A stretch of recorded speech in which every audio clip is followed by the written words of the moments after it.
ശബരിമല വിവാദത്തിൽ ഇതാ ഏറ്റവും പ്രധാനപ്പെട്ട ഒരു വാർത്ത വരുന്നു. മാതൃഭൂമി ന്യൂസ് ബിഗ് എക്സ്ക്ലൂസീവ് വാർത്തയിലേക്കാണ്. ശബരിമല സ്വർണ്ണപ്പാളികൾ അറ്റകുറ്റപ്പണി നടത്താൻ മുൻകൈയെടുത്തത് ദേവസ്വം ബോർഡ് തന്നെയാണ് എന്ന് സ്ഥിരീകരിക്കുന്ന രേഖകൾ മാതൃഭൂമി ന്യൂസ് പുറത്തുവിടുകയാണ്. സ്വർണ്ണപ്പാളികളുടെ അറ്റകുറ്റപ്പണികളുടെ ചെലവെടുക്കാമോ എന്ന് ചോദിച്ച് ഉണ്ണികൃഷ്ണൻ പോറ്റിക്ക് ദേവസ്വം ബോർഡ് കത്ത് നൽകി.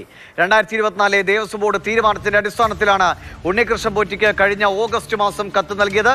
ദ്വാരപാലക ശില്പങ്ങളിലെയും താങ്ങ് പീഠങ്ങളുടെയും സ്വർണം പൂശിയ ഭാഗങ്ങൾ ചെന്നൈയിൽ എത്തിക്കാമെന്ന് ദേവസ്വം ബോർഡ് അറിയിച്ചു.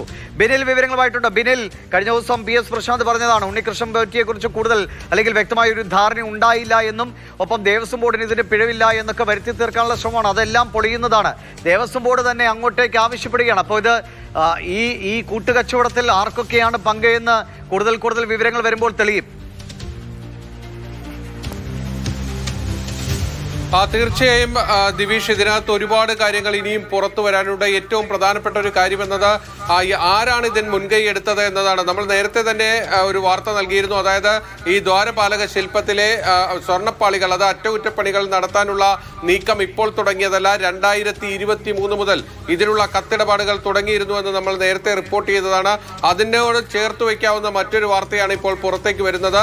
2024 തന്നെ ഇത് സ്വർണ്ണപ്പാളികൾ വീണ്ടും അറ്റകുറ്റപ്പണികൾ നടത്താനുള്ള തീരുമാനം തിരുവിതാംകൂർ ദേവസ്വം ബോർഡ് എടുത്തിരുന്നു. ആ തീരുമാനത്തിന്റെ അടിസ്ഥാനത്തിലാണ് സ്പോൺസറായ ഉണ്ണികൃഷ്ണൻ പോറ്റിക്ക് കഴിഞ്ഞ ഓഗസ്റ്റ് മാസം 23-ാം തീയതി അദ്ദേഹത്തിന്റെ ബംഗളൂരു മേൽവിലാസത്തിൽ ഒരു കത്ത് തിരുവാഭരണം കമ്മീഷണർ അയക്കുന്നത്. ആ കത്തിൽ പറയുന്നത് ഇതാണ്: ഇവിടുത്തെ ദ്വാരപാലക ശില്പത്തിലെ സ്വർണ്ണപ്പാളികൾ, അതായത് ചെമ്പിൽ സ്വർണം പതിച്ച പാളികൾ, അത് അറ്റകുറ്റപ്പണികൾ ആവശ്യമായി വന്നിരിക്കുകയാണ്. അത് ചെന്നൈയിൽ ഞങ്ങൾ എത്തിച്ചു തരാം, അതിനുള്ള ചെലവ് വഹിക്കാൻ തയ്യാറുണ്ടോ എന്നതാണ് ഉണ്ണികൃഷ്ണൻ പോറ്റിയോട് ആരായുന്നത്. അതായത് ദേവസ്വം ബോർഡ് തന്നെ ഇതിനുള്ള എല്ലാ നടപടിക്രമങ്ങളും പൂർത്തീകരിക്കാം, നിങ്ങൾ ആ ചെലവ് ഏറ്റെടുക്കുമോ എന്നതാണ് ചോദിക്കുന്നത്. അതോടൊപ്പം തന്നെ ശ്രീകോവിലിന്റെ കതകും കട്ടളയും ലക്ഷ്മി രൂപവും കമാനവും അതുകൂടി അറ്റകുറ്റപ്പണികൾ നടത്തേണ്ടതുണ്ട്. അത് സന്നിധാനത്ത് വെച്ച് ചെയ്യാം.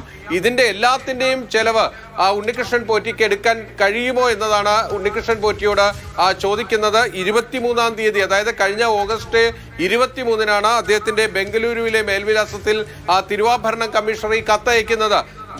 അതായത് 23-ാം തീയതി കത്തയച്ചു. 25-ാം തീയതി ഉണ്ണികൃഷ്ണൻ പോറ്റിയുടെ മറുപടിയും തിരുവിതാംകൂർ ദേവസ്വം ബോർഡിന് ലഭിക്കുകയാണ്. അതായത് ഈ കത്ത് അയച്ചു കഴിഞ്ഞാൽ സ്വാഭാവികമായും തിരുവനന്തപുരത്ത് നിന്നുള്ള ഒരു കത്ത് അത് ബംഗളൂരുവിൽ എത്തി അതിനുള്ള ഒരു മറുപടി ഇങ്ങോട്ടേക്ക് എത്താനുള്ള ഒരു സമയം, അത് ശരവേഗത്തിലാണ്. ഉണ്ണികൃഷ്ണൻ പോറ്റി ഈ കത്ത് കിട്ടാൻ കാത്തിരിക്കുകയായിരുന്നു. ഉടനെ തന്നെ ഉണ്ണികൃഷ്ണൻ പോറ്റിയുടെ മറുപടി വന്നു: എല്ലാത്തിന്റെയും ചെലവ് താൻ ഏറ്റെടുത്തോളാം. അതായത് സന്നിധാനത്ത് വെച്ച് അവിടുത്തെ കതകും കട്ടളയും ലക്ഷ്മി രൂപവും കമാനവും അടക്കമുള്ളവ അറ്റകുറ്റപ്പണികൾ നടത്തുന്നതിനും അതോടൊപ്പം തന്നെ സ്മാർട്ട് ക്രിയേഷൻസിൽ കൊണ്ടുപോയി മറ്റുള്ളവ അറ്റകുറ്റപ്പണികൾ നടത്തുന്നതിനുള്ള സർവ്വ ചെലവും ഞാൻ ഏറ്റെടുത്തോളാമെന്ന് ഉണ്ണികൃഷ്ണൻ പോറ്റി ഉടൻ തന്നെ ദേവസ്വം ബോർഡിന് മറുപടി കൊടുക്കുകയാണ്. അതിന് അപ്പുറത്തേക്ക് ഇതെല്ലാം പല സ്ഥലത്ത് കൊണ്ടുപോയി തിരിച്ച് സന്നിധാനത്ത് കൊണ്ടുവരുമ്പോൾ അതിന് ശുദ്ധിക്രിയകളൊക്കെ നടത്തേണ്ടതുണ്ട്. ആ ശുദ്ധിക്രിയകൾക്കൊക്കെ വേണ്ടുള്ള മുഴുവൻ പണവും താൻ ഏറ്റെടുത്തോളാം, അതെല്ലാം താൻ തന്നെ നടത്തിക്കോളാം എന്ന് ഉണ്ണികൃഷ്ണൻ പോറ്റി തിരുവിതാംകൂർ ദേവസ്വം ബോർഡിനെ രേഖാമൂലം തന്നെ അറിയിക്കുകയാണ് ചെയ്യുന്നത്. അതായത്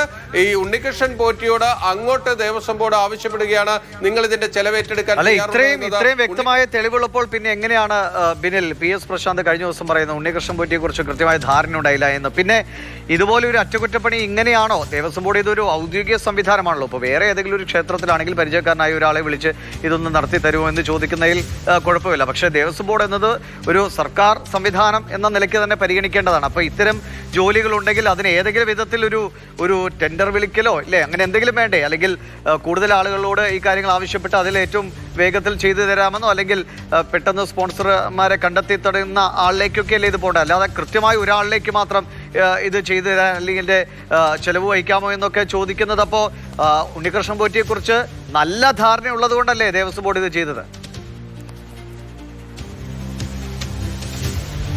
ദിവിഷ, ഉണ്ണികൃഷ്ണൻ പോറ്റിയെ കുറിച്ച് തിരുവിതാംകൂർ ദേവസ്വം ബോർഡിലെ ഉദ്യോഗസ്ഥർക്ക് നല്ല ധാരണയുണ്ട്. ശബരിമലയിലെ ചില ഉന്നതർക്ക് നല്ല ധാരണയുണ്ട്. അവരുടെയൊക്കെ സ്വന്തക്കാരനും അടുപ്പക്കാരനും ഒക്കെ തന്നെയാണ് ഉണ്ണികൃഷ്ണൻ പോറ്റി. അതുകൊണ്ട് തന്നെയാണ് ഈ കാര്യങ്ങളൊക്കെ ശരവേഗത്തിൽ മുന്നോട്ട് പോയത്. 2023 മുതൽ ഇതിനുള്ള നീക്കങ്ങൾ തുടങ്ങി. നമ്മൾ ശ്രദ്ധിക്കേണ്ട ഒരു കാര്യം, ഇന്ന് സ്മാർട്ട് ക്രിയേഷൻസിന്റെ നമ്മൾ കഴിഞ്ഞ ദിവസം ആ വാർത്തയിൽ നൽകിയിരുന്നതാണ്. അതായത് കാര്യമായ അറ്റകുറ്റപ്പണികളൊന്നും ഈ ദ്വാരപാലക ശില്പങ്ങളിലെ സ്വർണ്ണപ്പാളികൾ നടന്നിട്ടില്ല എന്നത്. അതിന്ന് അവരുടെ അഭിഭാഷകൻ, അതായത് സ്മാർട്ട് ക്രിയേഷൻസിന്റെ അഭിഭാഷകനായ KB പ്രദീപ് വിശദീകരിക്കുകയും ചെയ്തു. വെറും 19 ഗ്രാം സ്വർണമാണ് പുതുതായി ഈ അറ്റകുറ്റപ്പണികൾക്ക് വേണ്ടി വന്നത്. അതായത് 12 പീസുകളാണ് ഈ അറ്റകുറ്റപ്പണികൾക്കായി ചെന്നൈയിൽ എത്തിച്ചത്. അതിൽ 4 പീസുകളിൽ മാത്രമാണ് അറ്റകുറ്റപ്പണി വേണ്ടി വന്നത്. അതും വളരെ നിസ്സാരമായ കാര്യങ്ങൾ മാത്രമാണ് വേണ്ടി വന്നത്. അതായത് 2019 397 ഗ്രാം സ്വർണമാണ് പൂശിക്കൊണ്ടുവന്നത്. അതിന് അഡീഷണൽ ആയിട്ട് വേണ്ടി വന്നത് വെറും 19 ഗ്രാം സ്വർണമാണ്.